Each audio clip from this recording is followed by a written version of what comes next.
Welcome to the Defense and Aerospace Report. I'm Vago Muradian here at the Navy League's annual Sea Aerospace Conference and Trade Show just outside Washington, D.C., the #1 gathering of U.S. Navy leaders from around the world, meeting with their international counterparts as well to discuss technology, strategy, budgets, and more. Our coverage here is sponsored by GE Marine, Huntington Ingalls Industries, and Leonardo DRS, and we're here on the L3 Technology stand to talk to Sean Stackley, former Navy acquisition executive for almost 10 years in that job, now the corporate senior vice president at L3 and the president of L3 Technologies, Communications, and Network Systems segment. Sean, this is an interview more than 10 years in the making, and I'm very, very honored to be talking to you. Yeah, likewise, Vago. A real pleasure. Great occasion. It is a great occasion. So I want to first start, obviously a very, very big merger going on between, I think everybody has noticed, between L3 and Harris, and it's going to be L3 Harris Technologies at the end of the deal. I'm not going to ask you to go too much into detail, but walk us through the timeline and where we are on the transaction, given that you're, as a member of the L3 senior leadership team. Yeah, I'll share what I can. First, in terms of size and scale, it's actually the largest merger of equals in Department of Defense history.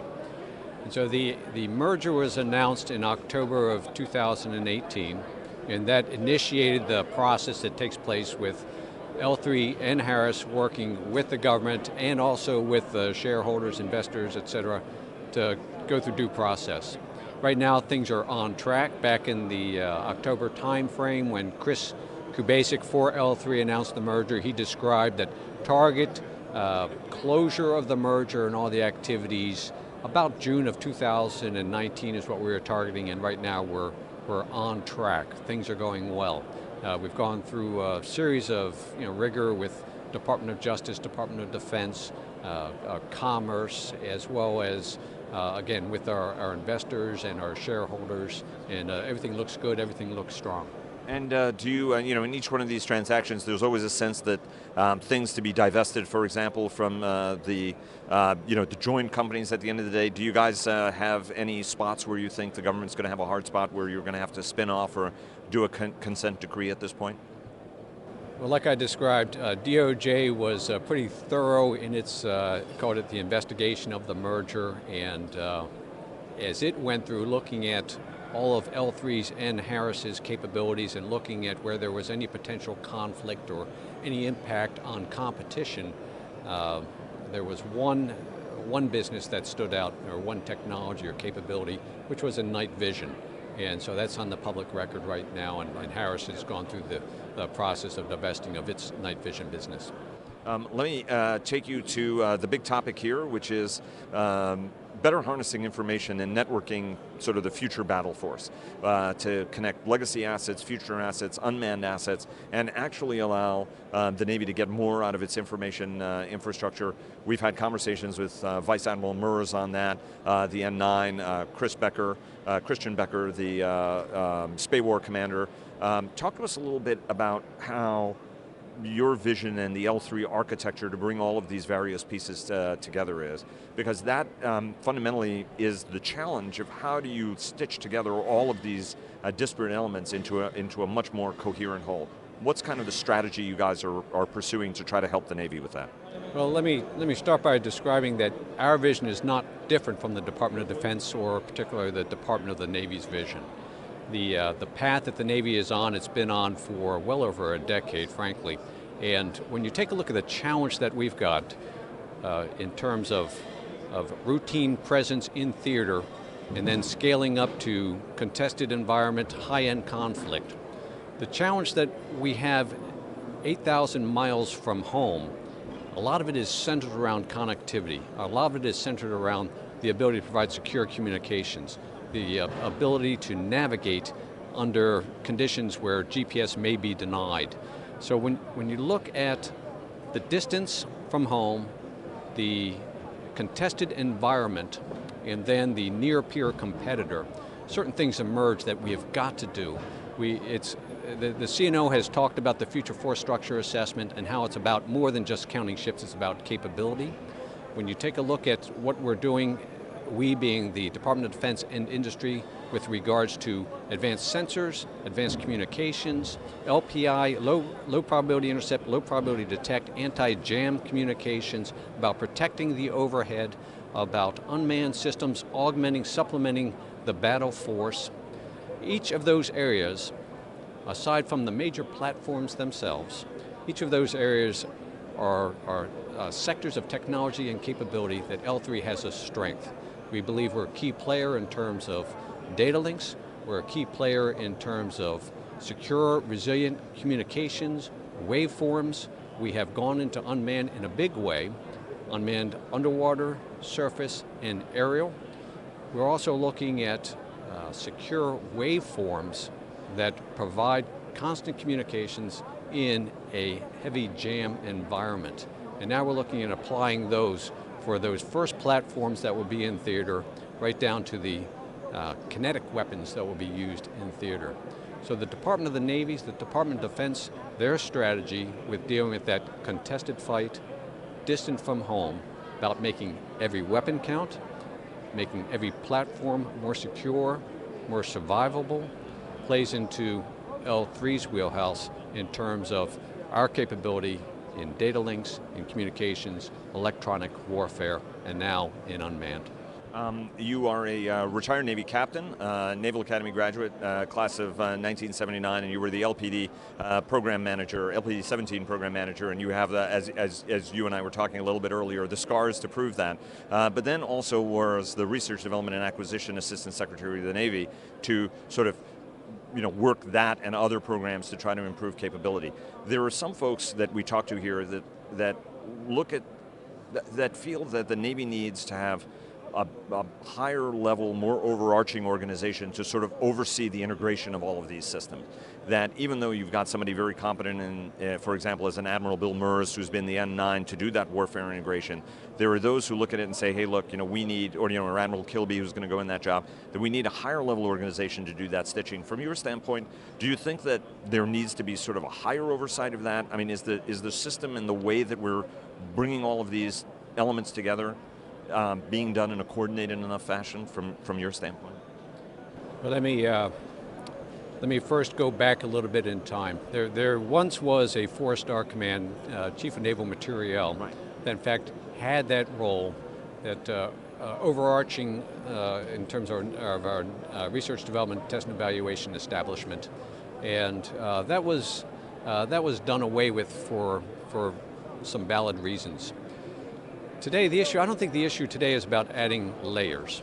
That might be the solution, but I don't think that's the issue. I think the issue is about, one, integrating the capability that we have. And again, when I say we, it's the broader DoD and industrial base. Integrating the capability to address the threats that are not just today, but the threats that are coming our way.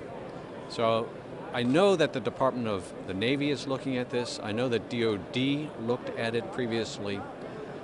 We want to be careful and thoughtful about adding an organization or a layer to address the need for speed for fielding capability. So I know Secretary Gertz, he's going to be very thoughtful, he's going to probe, he's going to investigate, he's going to look for the right solution. Speed to the fleet is in his DNA. That's his. That's one of the great strengths that he brings to the job, and so I think he's going to be very thoughtful about going after adding a layer to add speed, when in fact what we really need to be talking about is integrating the capability. And what the term that I used was, let's make sure we're going at the speed of technology, not at the speed of the administration. And there are some folks, Brian McGrath, the navalist, who's been talking a little bit about, well, maybe we need another Navy administration, Navy Materiel Command to kind of come back to kind of oversee that infrastructure. When you talk about speed, there isn't anybody who's sat in your chair who hasn't tried to field capability quickly. But now there is a renewed focus on trying to get speed. I know that the last administration was working that issue, just like the administration before it was, and that the current administration is working it. From your standpoint, what are the keys to achieving speed? What are the keys to achieving smart speed where you don't actually cut a corner or make a mistake that actually ends up costing you more money, because at the end of the day, sometimes in order to be able to deliver that speed, we cut a couple of corners and we realize, like, okay, we got the system, but for example, life cycle support is very, very expensive. What are the keys to achieve speed after having spent a career in the acquisition business? Yeah, well, first I'm going to go to a tried and true, a truism. You got to get the requirements right. Okay, so while people are focused on speed, the most important thing in terms of fielding capability quickly is get the requirements right up front. The most debilitating thing is to change requirements along the way, or worse yet, to field capability that by the time the capability is fielded, either the threat has moved, the technology has moved, and therefore the requirement has moved. And we have great examples of getting the requirement right up front, which has allowed unimpeded progress in terms of developing and fielding capability, and getting the requirement wrong, which has resulted in some major changes to expensive, complex systems when they were finally fielded. So let's get the requirement right. Second is we have to open up the risk register. We have to be willing to take risk where the risk is least costly early on in a program, early on in a development. And I think that the department is doing that today. I think there is a renewed focus in terms of allowing risk in the development stages. Let things fail fast, as people like to say, so you figure out what works and what doesn't work. That allows you to do more experimentation, that allows you to go after more technical solutions to solve some of these increasingly difficult problems. So let's create the opportunity, let's widen our tolerance for risk early on. Let's invest in that stage to go after the right solution for the right requirement. And then, once we figure out what works, let's get there, often in an incremental fashion. And by that I mean, let's not go big bang with the first instantiation of the new weapon system. Let's have a path to serially upgrade as technology matures, but let's get the capability that we need now fielded quickly, but also ensure that we can keep nip and tuck with technology and the threat in terms of upgrading that capability. I think that's the path that the department is on. I really do. It's more focus on the requirements early, a widening of the aperture in terms of risk tolerance, investing in those developmental activities, figuring out what fails, what succeeds, and then looking for an incremental path. And then the next really important thing is the budget. The budget cycle today becomes the critical path. So while there's investment early on in terms of developing technology, developing capabilities, when you determine what succeeds, now you have to wait for the budget cycle to fund the balance of the program development and the program test and fielding and get to the numbers that make a difference. So the system is coming, but the line of balance across the system that starts with requirements, goes through the early stages of development, and then enters the program phase where the large dollars start to show up in the budget. That system of balance, that line of balance isn't quite there yet. Then the other key part that is proven critical time and time again is wide open dialogue between the department, the Congress, and the industry. The department's going to want industry to invest, and the department's going to want Congress to support it. And so that dialogue that takes place enables the department to, again, take the risks early on that it's looking for, to line up its budget for the longer term, and it also allows industry to invest on its side of the line to deliver the capability that ultimately the department's looking for. So let me ask you to the first part of that, right? Give us an example of where you think the Navy, or DoD, or any other example, give us an example of what worked right in terms of focusing a requirement and delivering an effect, and what you would hold up as a cautionary tale or an example of how things can go very, very badly. Because, you know, sadly we've got, you know, depending on who you talk to, there are a lot of different examples that fall on either one of those categories. Yeah, let me start with an extreme example. Right. I would tell you an extreme example, and it's not necessarily about quick, But it is about getting the requirement right, and the approach to delivering that capability is the Aegis weapon program. And that's the extreme example. You can go back to the threat that the Navy was going after, and the fact that we had no defense against the threat, the advanced missile systems that the Soviet Union at the time was developing, and the program that was built around developing all the capabilities that were going to be required. Everything from the Spy-1 radar, to the standard missile system, to the vertical launch system, to the Aegis command and decision system, ultimately later to the cooperative engagement capability. So looking at this complex threat that was paramount, that we've got to defeat it, and then this series of development activities that took place in parallel, to use the Wayne Myers expression, build a little, test a little, learn a lot, to get to the point that in 1983, when Ticonderoga delivered, she was on the gun line 9 months later, ready for war, with a capability unlike any other in the world. That was 1983. 8 years later, when the Arleigh Burke delivered, with the next instantiation of that capability, the wall had fallen.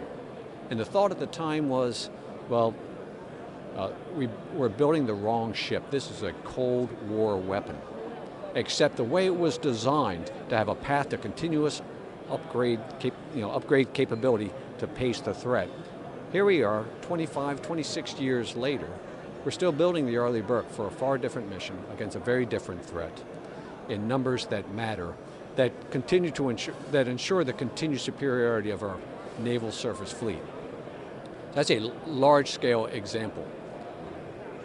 A smaller scale example would be the long-range anti-ship missile capability that the Navy has been developing, that started as a DARPA program where we needed an over-the-horizon capability that would give us the ability to outstick the threat. And we took an existing weapon system, which at the time was JASSM-ER, and we looked at a way to upgrade it to give it a degree of survivability, range, and targeting capability in the maritime environment that would allow it to quickly field. So the threat was understood, the requirement was understood. We didn't go to a clean sheet of paper to develop the capability. We took an existing operating system and we tailored it, upgraded for the maritime environment, and now the Navy's going the next step in terms of providing later stage advances to that weapon system to give it capability that, again, does not exist anywhere else in the world. So not quick in the case of the Arleigh Burke, but today what we have is a cornerstone weapon system that we can quickly upgrade. The digital twin demonstration that the Navy did 2 months ago in terms of bringing on Aegis upgrades, hand carry an Aegis upgrade in a box and plug it in the system and launch live weapons from a hand carried upgrade shows the art of the possible when it comes to being able to deliver the solution to the advanced threat in near real time as the threat emerges. And what is a cautionary tale from your standpoint of what can happen when things go wrong? Because I suspect that there is an ample choice of potential programs that can be held up as an example of how exactly not to do something. Well, again, I got to be careful about this one. I don't want to say it's how not to do something, but in the late 90s, the Navy went down the path of transformation. And a lot of not the Navy, the Department of Defense. It was a case where we did not have a near-peer competitor. And rather than incremental advancement to our capabilities, we went after leap-ahead capabilities. We went after near real-time development of weapon systems and design, development, and production of major platforms that would all have to be integrated to deliver a capability when the platform delivered. And perhaps the best example would be the DDG-1000. The DDG-1000 is a marvelous machine. Its capability in terms of signatures, in terms of integrated electric drive, in terms of automation to support reduced manning. You go right down the long list of 10, 12 major advances that the Navy targeted for this platform that were delivered. It represents huge success, huge success. You go back to that get the requirements right part of the discussion. That platform was going to be a 32-ship program, it was going to be a 24-ship program, it was going to be a 10-ship program, a 7-ship program, it became a 3-ship program. The principal requirement for the DDG-1000 was land attack. Land attack.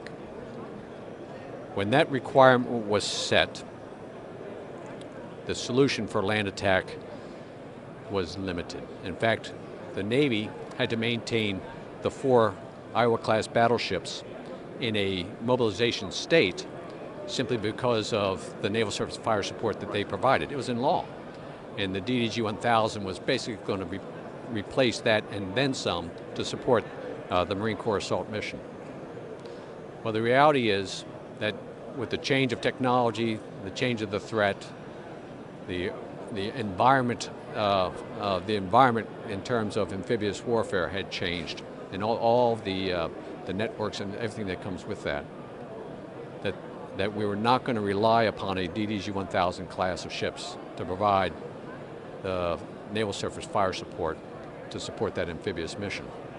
So today we have 3 DDG-1000s with an advanced gun system on them that was designed and developed and delivered for a very specific mission, and that requirement has moved. So now we have this marvelous platform and capability that will in fact serve the Navy for the next 35, 40 years. But what I expect the Navy will be doing is looking at ways to modify to support the advanced missions that ship will ultimately be called upon to serve. Well, I mean, if you look at it, right, the larger diameter missile tubes the Navy can use, the electric propulsion and electric systems on the ship to try to go to all electrics. Anybody who knows the ship knows that there's hydraulics, pneumatics. Trying to get to that all electric ship is a quantum increase in capability. I know electric propulsion has been tried a lot of times. Going to an all electric propulsion plant has benefits. And again, the ship can produce so many megawattage of power that you can drive all sorts of futuristic, whether it's rail guns or directed energy systems that can come off the ship.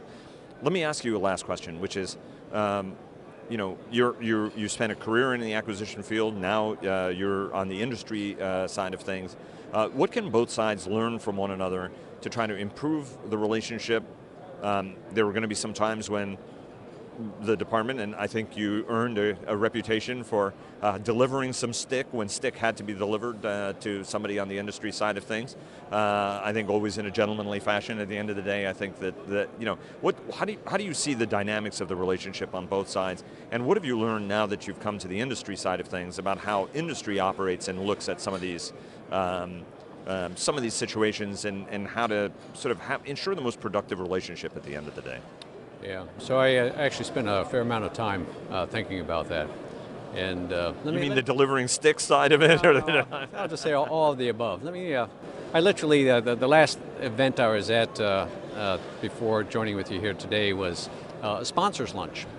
Navy Wives sponsors lunch at 30 to 40 women who have been ship sponsors joining together on an annual basis, and SecNav was gracious enough to come and talk, and the president of the Sponsors Society is Mrs. Ellen Ruffhead, and she gave a wonderful introductory talk. And the talking to the wives, her comment that sticks with me was, we can't lose sight of how privileged we are to play some small role in supporting our sailors and Marines at sea. Now she's talking to the wives, but really she could have been talking to the men and women in uniform, to the Congress, to the defense industry, to the Department of Defense, And it's that simple sense of mission and purpose that's a part of your DNA in the Department of Defense or in the service. What I find very rewarding on the industry side is when I encounter that same DNA, that same sense of purpose to support the warfighter. And while I would say it's universal in the Department of Defense, one of my goals is to make it universal on the defense industry side. And the good news is that you go down to the factory floor anywhere in the country, and it's not just L3. You go down to the factory floor, and they know why. They know who they're supporting. They know who they're serving. That's goodness. Protect the nation. Take care of our men and women in uniform. But more directly to your question, what do we need to do better? I think communication. I think something as simple as communication. I'm surprised, frankly, at what I discover in terms of perceptions on the industry side of motivations or plans for execution by the Department of Defense when I consider the department to be the most transparent customer on earth. They publish a 5-year budget, they testify before Congress, they submit reports. They're as transparent a customer as you could ask for. But the reality is that the defense budget process is very turbulent, as you well know. And so while the Defense Department does its best to communicate its intentions, its requirements so that the defense industry can support it, it is very turbulent, it is a very bumpy ride. And so the better communication and dialogue by the department to industry and vice versa, the better those sailors and Marines are served by the department and by industry. So what I urge is constant, clear communication to the extent practical. So let me ask you one last question. Do you notice speed from your perspective, right? Everything about this administration has been talking about is increasing speed. Hondo Gertz talks about it, Ellen Lord talks about it, Dr. Griffin talks about it. From your standpoint, do you notice greater speed in terms of how things are happening, how stuff is getting under contract, how quickly programs are moving? Do you notice a change in speed? Or is this much more intent and building the foundations that's going to result in greater speed downstream? No, I think what we're seeing are, I'll call it the leading indicators of greater speed. And it starts at the top. Ellen Lord, speaking yesterday morning at the Cohen breakfast, did a fine job of describing her strategy, and frankly, one of the keys to her strategy was delegating more authority to the services to run their programs. So what she's effectively done is remove unnecessary oversight. She's held on to certain programs that are critical, but to allow the services to run faster with their programs. That's good. What we're seeing in terms of the Department of the Navy, and you see it also in the Army and the Air Force, is greater emphasis on experimentation and their willingness to use special contracts authority that they've been provided by Congress to fund those early activities to figure out what works, what doesn't work, to do experimentation. So we see more experimentation taking place. The gap I see forming is going from investing in the experiment to funding the program. And that's, like I say, it's a line of balance. We've got to go after that section of the line next, because when the department invests and when industry invests, and you tool up, you ramp up, you demonstrate, if there's a long gap before you go the next step to go to a program, a record where you're producing, then you lose the skills, your investment dries up, and frankly, industry gets discouraged. But what's the right method of oversight when services actually maybe get on a problematic path? Because if you look at future combat systems, the Army or ground combat system, the Army was driving its requirements and the approach to the program, and sometimes was, whether DoD wants to get rid of it or not, the Title 10 responsibility falls to the service. I'm not trying to pull an old scab, but let's say littoral combat ship. The Navy was making decisions on the program, and to a degree, the ability of OSD to even drive that is a very, very difficult challenge. What's the role of that oversight function to maybe help the service better consider a plan it may have, however dear it may hold it, that may actually approach unobtainium or problematic, however well you try to execute it, right? I mean, what's the role of that oversight authority to look at it and be like, hey, guys, I know you think this sounds really thought through to you, but it may not be as well thought through as you maybe think. What's the right way to get that part of the relationship? Because I think that folks see this as, yay, we're free of that yoke, and yet at the other hand, you look at the history of programs sometimes and they don't end up as well as the services sometimes would like to execute them at the end of the day, no matter how good the intention or the effort. Yeah, well there's no single solution, but I'm going to keep coming back to this. You got to get the requirements right at the front end. And the requirements are not just the operational requirements document. The requirements flow right down to the specifications for the thing that you're going after. You touched on the LCS as an example. The requirements were laid out for LCS. When the specs were drafted up and handed to industry, they did not account for survivability. And so literally, commensurate with the award of the contract, the specifications were changed to add requirements for survivability.